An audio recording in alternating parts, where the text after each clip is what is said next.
ma sàmbax ma dem yëpp. intéressé wu la. alors merci beaucoup.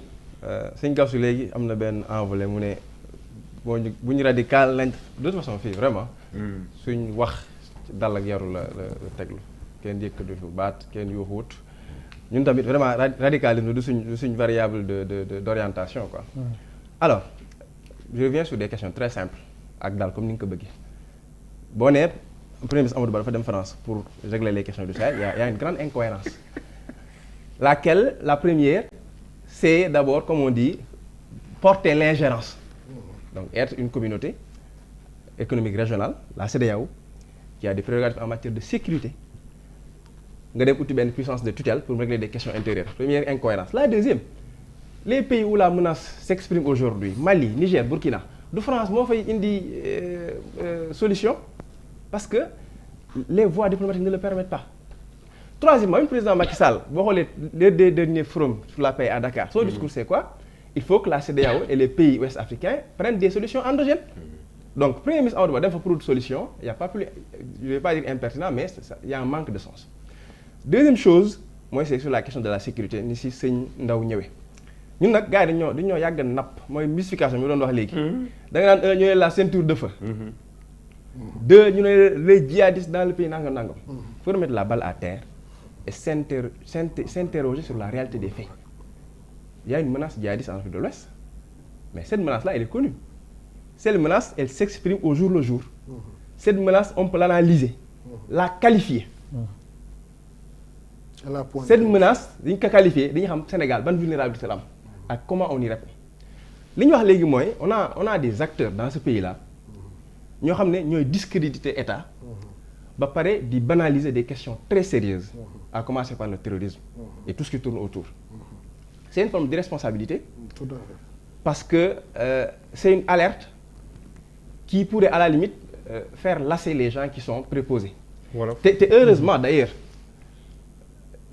les forces de sécurité 2 fois la ñu wax ci affaire ce débat politique là. C'est un débat politique hein, des questions de terrorisme. Benn bi c'était en avril 2021 après les événements. Il fallait retourner sur le plateau de la TFM la veille du cadavre. Quand ces responsables sont exprimés li ñu wax leer na sur ces questions là. Deuxièmement c'est la police et ça a été un fiasco total. Le terrorisme elle peut s'exprimer comme on le voit au Sahel dans le Sahel central nekk une menace militaire. Des acteurs qui ont des moyens militaires, des capacités, qui peuvent sanctuariser des zones, qui ont des moyens militaires pour mener des assauts, des actions cinétiques fortes. Loolu lañu gis boo bëggee jël lool nga bëgg par un tour de passe-passe ba le cas suñu pétrole bi ak les côtes c'est quoi le lien fan la ñu jaar les côtes sénégalaises ban menace piraterie moo fi expérimenté moo fi exprimé goon bu nekk une menace sur le Sénégal. le Sénégal xaar ba mu ñëw dañuy xaar ba mu ñëw. je finis le Sénégal s'est équipé et c'est une très bonne chose on salue. Le Sénégal s'est exprimé il y a eu de bons investissements ci affaire armée sécurité on est d'accord mais liñ ci bëgg a ñambaas mooy la question du terrorisme or nit ñi ay problèmes politiques la ñu am pour régler ko di utiliser la justice avec une définition extensive du terrorisme ñi ñu jàppagul ñëpp ci question politique terrorisme. ban dossier moo ci demagun ñu lijjanti ko dans le fond duñ ko gaaw a ubbi ay caaxaan la duñ ko gaaw a ubbi on a des forces en instruction bu yàgg on a des forces de sécurité de défense yu def liggéey bu am solo je suis d'accord mais malheureusement sont les politiques qui sont les vrais problèmes pour ces forces de sécurité de défense là parce que extension politisation bi ñu def sur terrorisme problématique la diñ ne Sénégal jàmm la bëgg jàmm la paix ne tombe pas du ciel stabilité foo gis mu am fa daam lu koy laal injustice de la jàmm sur la question de l'extrémisme et du terrorisme le meilleur exemple qu'on a c'est le cas de l'Algérie mais l'extrémisme en Algérie dafa am histoire c'est pas tombé du ciel ay acteurs politiques ñoo am seen discours wax ay seen mbokk algériens ñu gëm leen bëgg leen voter dem local ñu voter leen ñu dem législative bëgg leen voter premier tour ñu am avantage gars yi xam ne ñoom dara gagné ñu interrompre processus électoral bi ñoom ñu ne ñun ay algériens lañ suñuy mbokki réew wóoluñu ay nit taxaw ne ñun duñ falu buñ ñu ko may ci jàmm gi ñu bëgg ñëw laaje ko ñu wut suñu moyen loolu moo xew Algérie. Nations Unies en 2015 dañoo génne benn document cadre pour la lutte pour la prévention contre le terrorisme ndax jëndi arme du solution pour terrorisme. C'est bien mais c'est pas la solution. Le Mali a le deuxième budget le plus important de la zone CEDEAO militaire aujourd'hui. Nations Unies ñu ne c'est un plan d'action pour prévenir. Faut pas lutter contre le terrorisme. C'est pas suffisant, faut prévenir. Nan la ñuy prévenir l'inclusion. L'inclusion c'est quoi? Éviter toutes les formes d'exclusion à commencer par l'exclusion politique. te régime bii ak ñi nga jàppale naan jàmm exclusion politique lañ commencé. ingénierie politique judiciaire c'est ça l'irresponsabilité. Donc la sécurité ñi fi nekk ñoom lañ ko dénk mais sont les premiers à poser les germes de l'insécurité dans ce pays. D'accord. Rapidement rek li ma bëggoon wax ci côté sécurité Lamine Bara wax na ci lu bëri. li ma ciy daanalee rek mooy no homme politique yi root ci seen loxo ci suñu sécurité intérieure nañ bàyyi di ko fooye. exemple bi mu joxe sànq souvent dama koy bëgg di indi bi coow li bëree ci am na ñu fi rax les responsables bi ñu leen tàllee micro dañ ko démentir te man loolu laa gëm man jàll dama gëm ni suñu force de défense et de sécurité font partie des meilleurs en Afrique. La preuve contingent Nations Unies bu nekk seen participation daf ci fort. ñooñu munuñ seen xarañte fu mu toll man munoo ma gëmloo na ma yenn affaires yi dugg na ci réew mi wala am na fi donc foofu dafa leen léegi nag ci côté financement bu parti politique yi Sénégal c'est un pays très spécial daal ñu ngi poser le débat ci parti politique bi financement bi gën a transparent mais à côté ñi ngi nelaw ci parti yi nga xam ne kenn xamul fu seen financement jóge ñi fay 30 millions ñi ñëpp te mënuñ am 0,5% bu ñu jëlee seen 30 millions. 260. te bu ñu jàllee dañuy dem ci ay campagne xam nga ni milliards yi koy def. logistique bi ngay déployer ñooñu fu seen financement jóge am na ay anciens journalistes yu ñu xamalul benn activité bu mun a financer campagne yu ne candidat la xam nañ on peut citer fii bu suba ñoo xam ne mais tous ces anciens fonctionnaires de l'État yu génn na candidat lañ fay 30 millions pare dem ci élection fu ñu jëlee seen xaalis. loolu duñ poser débat bi mais à côté ñi ngi teg débat ci parti bi gën a transparent financement moom. qui dépose ses états financiers. Ah ouais. D'accord. affaire bu ndaw rek bu ndaw. Sénégal c'est un pays spécial quoi. D'accord. pour un pays qui nous est frère. xam nga Mali.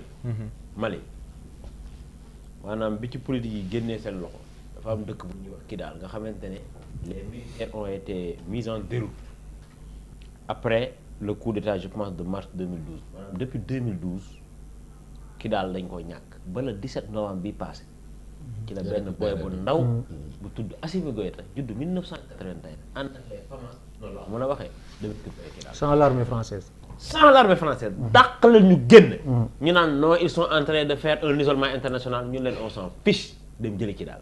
D'accord. Donc sécurité xoolal bu ñu ko bàyyi ñu ko war a gérer dañ koy gérer. Tout à fait. Voilà.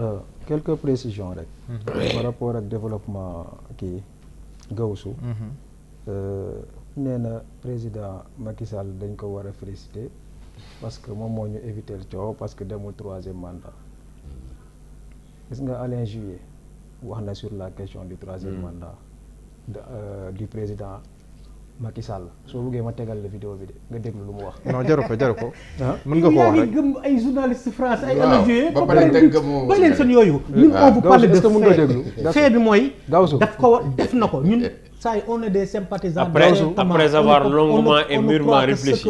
Gawsu déglu. mënu leen ne gëmu leen. nekk loolu mu prévoir de Serigne. Canard enchaîné ba pare di ñu génnal ay waxi beneen tubaab. loolu boo ko waxee ñun tamit kooku lu muy wax ñun gëmuñu ko. est-ce que mën nga ma déglu. le président Macky Sall li mu def c'est un acte fort et à saluer il faut être honnête. gis nga man xam nga kii nu mu tudd Sané. man waaw mais Gawsu am na ñu may bind.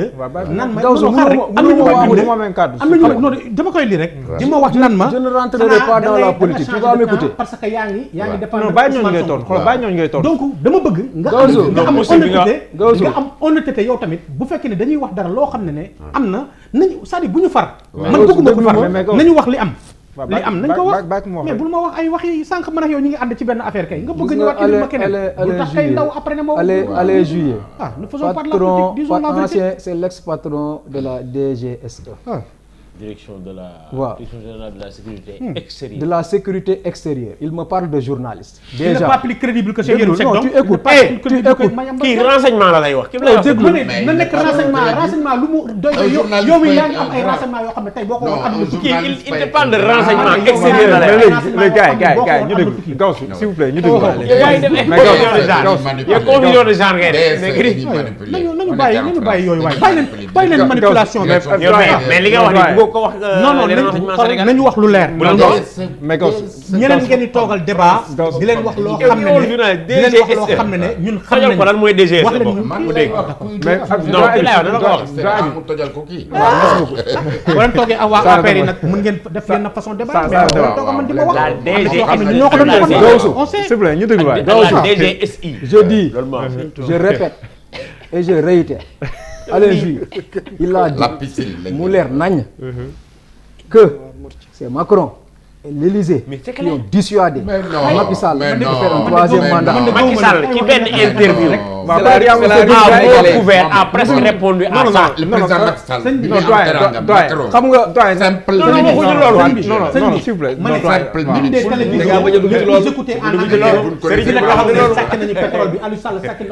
waaw léegi d'accord les gars ñu déglu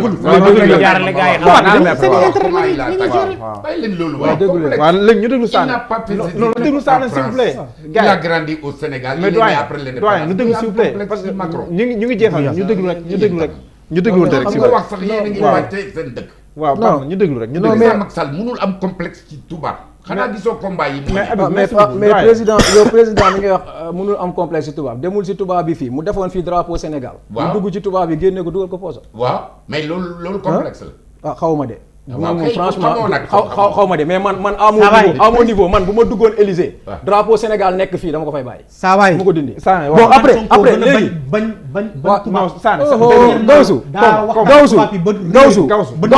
Gawsu man tu vas m'écouter mënoo man doo ma wax da ngay def bruit ba nga sonn boo paree ma wax li may wax mënoo ma teree wax lu may wax yaa ngi dégg bu paree rek pourquoi ma expliquer ko pourquoi amul complexe Occident xam nga 12 ans pour apprécier. xam nga man Sénégalais ont eu 12 ans pour apprécier. voilà léegi ñu déglu Sané s'il vous plaît ñu déglu Sané.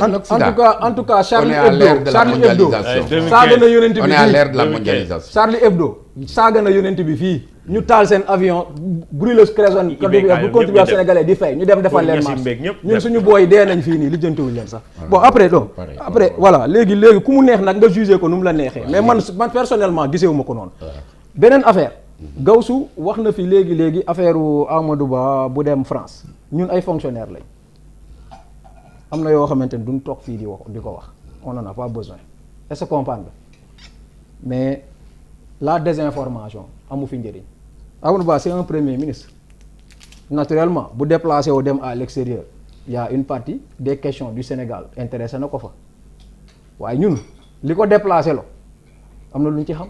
lan moo ko déplacé soxla ko fi wax. non si sëñ bi xam nga tamit. donc lu ko tey. waaw mais déglu leen tey ñun ñu ngi ministère des finances. franchement li ngeen war a bàyyi quoi. ministère Gawsu defal ndànk Gawsu defal ndànk man dama la bëgg a expliquer. dafa mel ni Gawsu day xool portable gars yi na ko dama la bëgg a expliquer Gawsu. xam nga Gawsu xoolal bàyyi bëri supporter Gawsu bëri Gawsu bu bëri supporter xoolal Gawsu bokk bi dañ ko xam ne gars yi ko def wax la mais Diallo moo duloo nga dugal utum koppar utum koppar c'est légitime. C'est légitime. Il faut faire doucement. Dans mon argumentaire, je vous ai dit carrément, vous demee à l'extérieur, vous devez régler les questions des Sénégalais. Yaa ngi dégg parce que ñun aussi nous sommes des républicains. Ñun on n'est pas là pour dire du n'importe quoi, n'importe comment. Au-delà de cela, on est des fonctionnaires.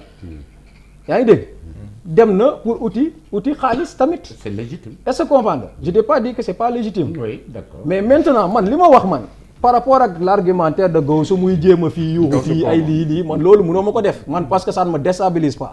waaw je fais tout le temps tous les jours damay confronter avec des contribuables dans tous les sens. Bon comment dirais-je. xamatoo sax nga jël le premier ministre. Amadou Ba waaw Amadou Ba à part moom nee na yëfi réew mi nee na suñu premier ministre bu demee ci beneen dëkk dafa war a dem ci gën a prestigieux et tout ça est-ce que xam nga ni ñun bi ñu demee États-Unis avec le président Macky Sall et tout ça président Macky Sall moom fu mu demoon loger moo gën a prestigieux sax fu ñoom Macky nekkoon ñoom Macron nga dem am na benn documentaire bu ma seetaanoon en Europe de l'Est gars yi di wax ci fonctionnement seen gouvernement seen premier ministre reprendre da nga ne bi ñu demee États-Unis fi mu bi ñu demee États-Unis ñoom seen non defal ndànk dañ ko toxal xam nga monsieur Ndao xam nga da ngeen dañuy dégloonte quoi dañuy dégloonte ay nekk fii nii di jéem a kii yooyu noonu yooyu ça ne marchera pas avec waaw mais bëgguma tam ñu réeral parce que man non yéen man du ma réeral kenn j'ai pas intérêt may wax lu loo xamante ne kii parce que comprendre nga voilà nga jël hôtel bi nga xamante ni moom la loo xamante ni tu payes des nuitées même à 15 000 euros alors que man j'ai vu moom mu ngi wax ni dans tous les pays du monde les pays développés yi ça se fait affaire tout ça man j'ai vu des documentaires yoo xamante ni on te dit carrément des ministres de la République ils n'osent pas prendre les deniers publics di dugg sur n'importe quoi. Tu nous parles de président de la République.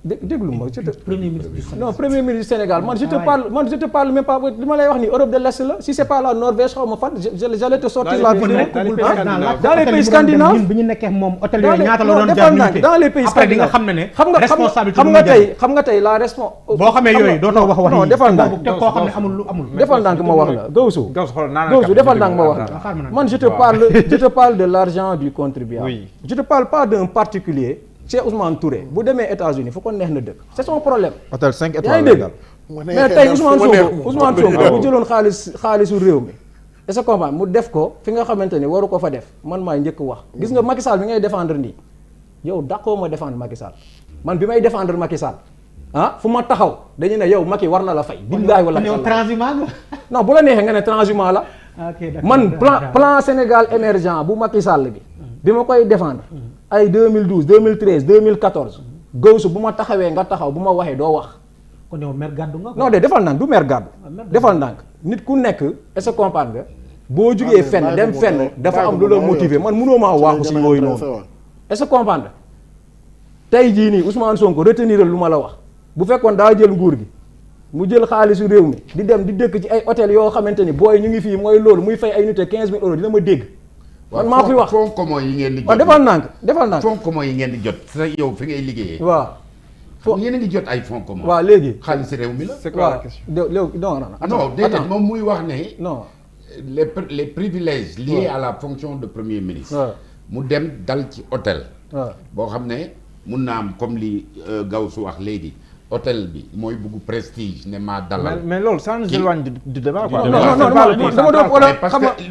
nga loolu. parce que loolu parenthèse rek. non xam nga tey xam nga paa yi nii paa yi tamit il faut que ñu wax ak ñoom. non grave c'est que ñun dañu nekk Sénégal boo xam réew moo xamante ne mën nga dem rek xam nga. waaw continuer la jarul ngay dugg. non grave pas parce que ñu ngi dugg ci intimité. Alors que le débat il est factuel quoi c'est un débat qui concerne le pays. kon ci la man je te parle non defal nag troisièmement bi ma doon bëgg a préciser mooy ci par rapport ak caravane yi mu doon wax Gawsu wax na ko fii léegi moom il était là-bas gars yi caravane yi ñu doon def essence sax amuñu ko woon dem nañ caravane fii 2019 te waxoon nañ ni Tullow Oil moo ñu financé waxoon nañ ni Russie yi comment dire lobby russe moo ñu financé Gawsu mu ngi nii bokkoon na si gars yi carburant bu ñu paree seen campagne sax amuñu ko woon ñu ngi nii ñoom la woon ñoom ñoo doon dem campagne. loolu tàmbali bi la de. yaa ngi dégg bu jëbi nag. voilà defal naa lu xam nga yow. mais ni nga ko waaw Gawsu ni ngeen ko xamee Gawsu ni ngeen ko amee yow wax nga fi léegi dem ngeen ci benn kilifa fii bugguma tudd turam yaa ma ko fi waxoon sànq yaa ngi dégg. donc léegi wax na plusieurs fois moom injecté na xaalis. merci donc non ba sonn. waaw jeex na donc kon léegi dama ne la mujjanteel bi xaalis bi gën a bari.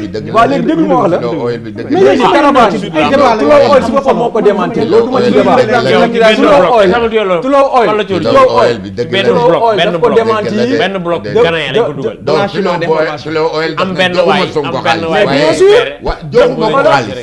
c'est du blanchiment d'information. déedéet Tullow Oil bi dëgg la su ngeen noppee ma wax leen.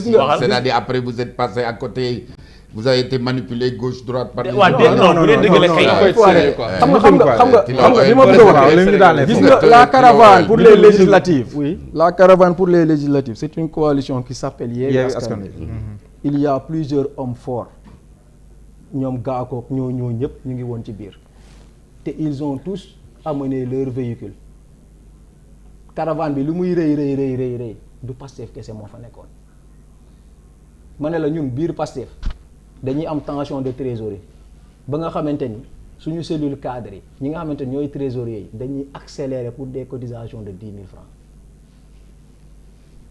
bu ñu amoon ay 20 milliards sa waay wala 12 milliards ba léegi fii may wax ak yow on est supposé être dessous mais dañuy accélérer pour ñu jàpp ci affaire yi pour ñu mën a jox lu ñu suñu prisonniers politiques yi nekk ci kaso yi lan la ñuy lekk.